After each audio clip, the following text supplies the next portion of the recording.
जय हिंद दोस्तों। आज अपने पास एक ट्रायंगल का क्वेश्चन है। इसमें अपने को इसका परिमाप दे रखा है 13 और दो छोटी वाली भुजा दे रखी है, एक दे रखी है a और एक a+1। अपने को तीसरी भुजा निकालनी है। छोटी वाली दे रखी है, इसका मतलब अपने को जो तीसरी भुजा है वो सबसे बड़ी है, वो निकालनी है। ठीक है, अपने इस क्वेश्चन पर आने से पहले ये क्वेश्चन किस प्रकार डिजाइन हुआ, त्रिभुज की साइड्स की प्रॉपर्टी क्या है वो समझते हैं। वो समझना ज़रूरी भी है। अगर वो समझ लिया उसके बाद में अपने को इस प्रकार के क्वेश्चन किसी तरीके से पूछे अपने को डाउट नहीं आएगा। ठीक है, और अपने उसको आसानी से सोल्व कर सकते हैं। तो चलिए स्टार्ट करते हैं, अपने समझते हैं। एक त्रिभुज मान लेते हैं अपने, ये A है, ये B है और ये C है। पहले इसको अपने बनाते हैं। अभी ये ABC पॉइंट किस प्रकार है, मान लो ये लाइन ड्रॉ की, ये B है, ये C है और यहाँ पर बीच में कोई पॉइंट है वो A है। ये पॉइंट था ना, इसको क्या किया यहाँ पे ले आए अपने A पर। ठीक है, अब अपन क्या किया, ये इस पूरी को अगर मैं 10 मान लूँ, इसको मैंने 4 किया, इसको 6, 4 6 में डिवाइड कर रहा है ये पॉइंट इस BC को पूरी को।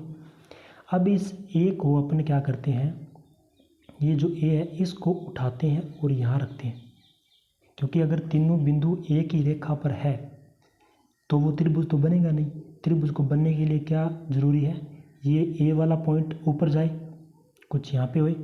ठीक है, अब जब ये A वाला पॉइंट यहाँ चला गया तो इस B को मैं A से मिलाऊंगा, यानी यहाँ पर मिलाऊंगा इस A पॉइंट पर, तो इसको A से उठाना पड़ेगा थोड़ा।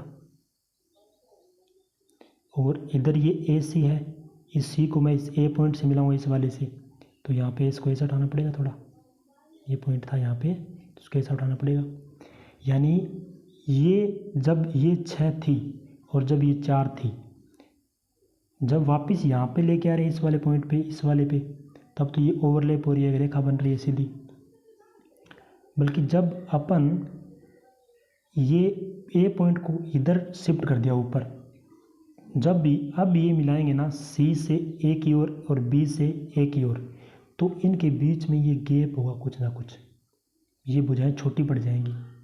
समझ रहे हो, ये तो पता ही। अगर अपने इसका एंगल और क्रिएट करेंगे तो ये AC ऐसे चली जाएगी और ये वाली रेखा ऐसी हो जाएगी। यानी फिर अगर जितना एंगल यहाँ पे एंगल क्रिएट होगा उतनी ये दूर ये बीच वाला गैप बढ़ता जाएगा।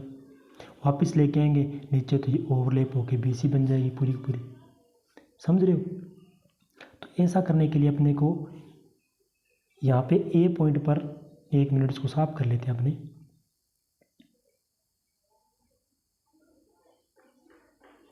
वापिस से ड्रॉ करते हैं इसको। ये था यहाँ पे A पॉइंट, ये पॉइंट था, यानी यहाँ तक ये आई और यहाँ तक ये आई। इसको मिलाने के लिए क्या करना पड़ेगा अपने को, ये इसको 6 से ज़्यादा होना पड़ेगा थोड़ा, या इसको 4 से ज़्यादा होना पड़ेगा। यानी कुल मिलाकर बात करूँ तो ये 10 थी ना, ये पूरी वाली 10 थी, ये देखो 10 थी। तो AB ये वाली साइड प्लस AC ये वाली साइड, AC, इन दोनों को ये जो BC है इससे ज़्यादा होना पड़ेगा, तब जाके वहाँ यहाँ मिलेगी वो। समझ रहे हो, यानी दो साइड्स हैं उनका सम तीसरी साइड से अधिक होगा तब वो मिलेगी। ये बात समझ में आ गई यहाँ तक।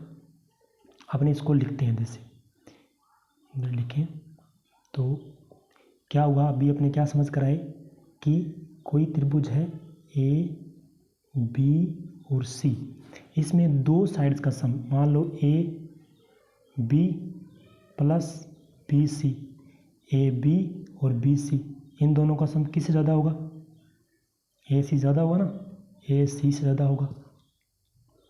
और BC ये वाली प्लस AC, इसका सम किससे ज़्यादा होगा, AB से ज़्यादा होगा।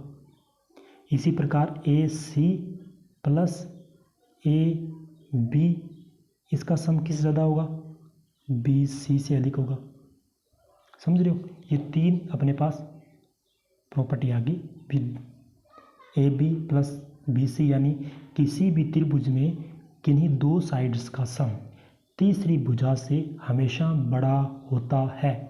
बड़ा क्यों होता है ये अपने समझा था, क्योंकि जब यहाँ से कुछ एंगल क्रिएट करके इसको उधर उठाएंगे, इस वाले पॉइंट को, यहाँ कोई पॉइंट था इसको इधर लेके आएंगे त्रिभुज बनाने के लिए, तो जैसे जैसे अपने ये एंगल बढ़ाएंगे ये बीच वाला गैप बढ़ता जाएगा और मिलाने के लिए इस साइड को इस बी से ज़्यादा होना पड़ेगा इन दोनों को।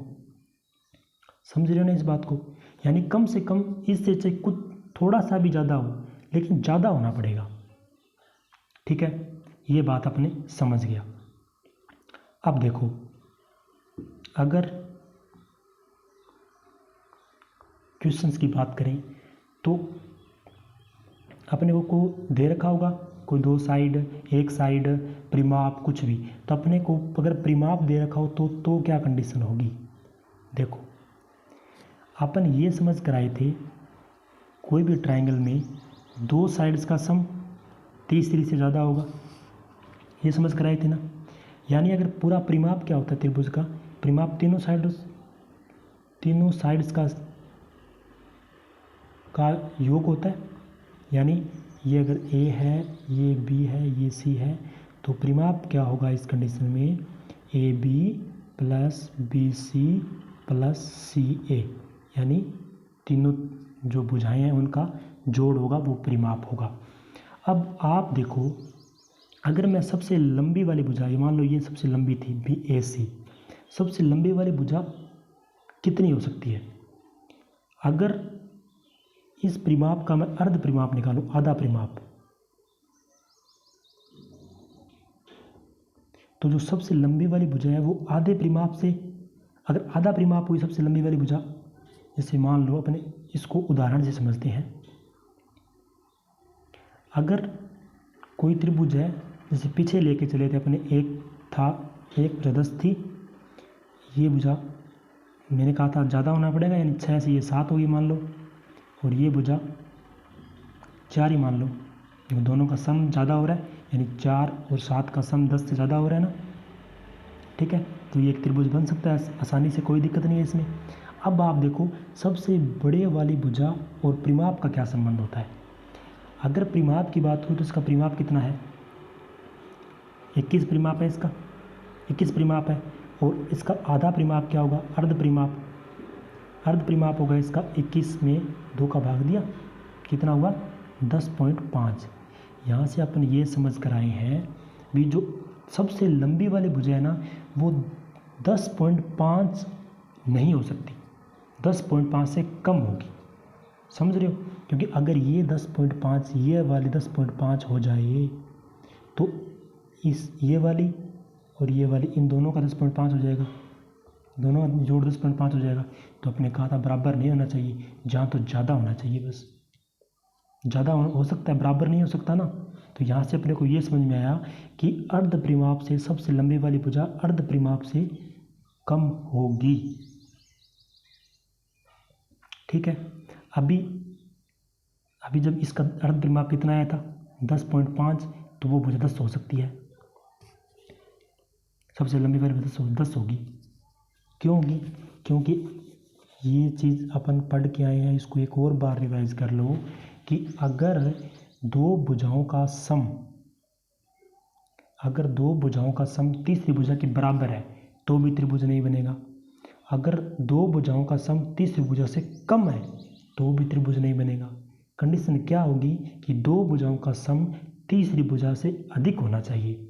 इस कंडीशन में जो सबसे लंबी वाली भुजा है वो आधे परिमाप से कम होनी चाहिए, तब वो त्रिभुज अपना बन सकता है। ठीक है, अब अपन आते हैं इसी को जो अपने सीखा है इसको अप्लाई करते हैं उस क्वेश्चन में और क्वेश्चन को सॉल्व करने की कोशिश करते हैं। ठीक है, इसमें अपने को दे रखा है 13 परिमाप है। तो अभी मैं आपको बता के आया था, अगर 13 परिमाप है सबसे लंबी वाली भुजा क्या होगी? अर्ध परिमाप, यानी 13 का आधा 6.5, 6.5 से कम, 6.5 से कम यानी 6, ऑप्शन 6 हो गया। अब आप ये भी कह सकते हो कि सर अगर सबसे लंबी वाली भुजा 6 है तो यानी 6 से 6.5 से कम है, 6.5 से कम है, तो अपने 6 मान ली, तो सर 4 क्यों नहीं मान सकते? 8 तो हो भी नहीं सकती, 10 भी नहीं हो सकती, तो सर 4 क्यों नहीं मान सकते? 4 भी तो हो सकती है। देखो अगर 4 होगी, सब सपोज करो अगर 4 होगी तो बाकी दोनों भुजाओं का जोड़ कितना होगा? टोटल तीनों का जो जोड़ है वो 13 है, और सबसे लंबे वाले अगर 4 मान भी लेते हैं तो बाकी दोनों का जोड़ 9 हो गया। 9 में से क्या है? एक ए है और एक a+1 है, यानी लगातार 2 संख्या है। तो ऐसी लगातार 2 संख्या जिसका योग 9 हो, एक तो 4 एक 5, तो ये देखो ये 4 और 5, ये तो 5 बड़ी होगी ना, लेकिन अपने को तो स्पष्ट बता रखा है 2 छोटी भुजाएं है ये, तो 4 नहीं हो सकता ना, तो ऑप्शन ए 6 सही है इसका। यानी यहाँ से अपने को क्या सीखने को मिला? अगर त्रिभुज का परिमाप दे रखा हो और अपने से पूछ रखा हो भी सबसे लंबी भुजा क्या होगी, तो अर्ध परिमाप से कम, समझ गए? वो हमेशा अर्ध परिमाप से कम होगी। आई होप कि ये क्वेश्चन आपको समझ में आ गया होगा। अब इसी प्रकार से अपने 2, 4, 5 क्वेश्चन और करेंगे इसी थ्योरम पर। उसके बाद में त्रिभुज की अलग अलग थ्योरमों के बारे में अपने डिस्कस करेंगे क्वेश्चन के साथ। और मैं आपसे ये वादा करता हूँ कि ऐसे क्वेश्चंस अपने थ्योरम के साथ में करेंगे ना, उनको समझकर, उनका बैकग्राउंड क्या है वो समझ कर करेंगे, तो अपने को कोई दिक्कत नहीं होगी ऐसे क्वेश्चन करने में। ठीक है, अब देखो इस क्वेश्चन करने में अपने टाइम कितना लगा? टाइम तो कुछ लगा ही नहीं। जैसे देखो मान लो अपने ये इसको साफ कर देता हूँ एक बार, इसमें दे रखा है 13 परिमाप था, अर्ध परिमाप 6.5, यानी सबसे लंबी भुजा 6.5 से कम 6 ऑप्शन में। कोई डाउट नहीं होगा। अपने इसी तरीके से करेंगे। अगर अपने बेस क्लियर है तो अपने आसानी से बिल्कुल फास्ट तरीके से क्वेश्चन का आंसर अपने निकाल सकते हैं। तो इसी प्रकार के वीडियो अपने आगे बनाते रहेंगे और बेस के साथ बनाएंगे। अगली क्लास में अपने क्वेश्चन ज़्यादा डिस्कस करेंगे। ठीक है, तो बने रहिए। Stay safe, keep watching. Thank you.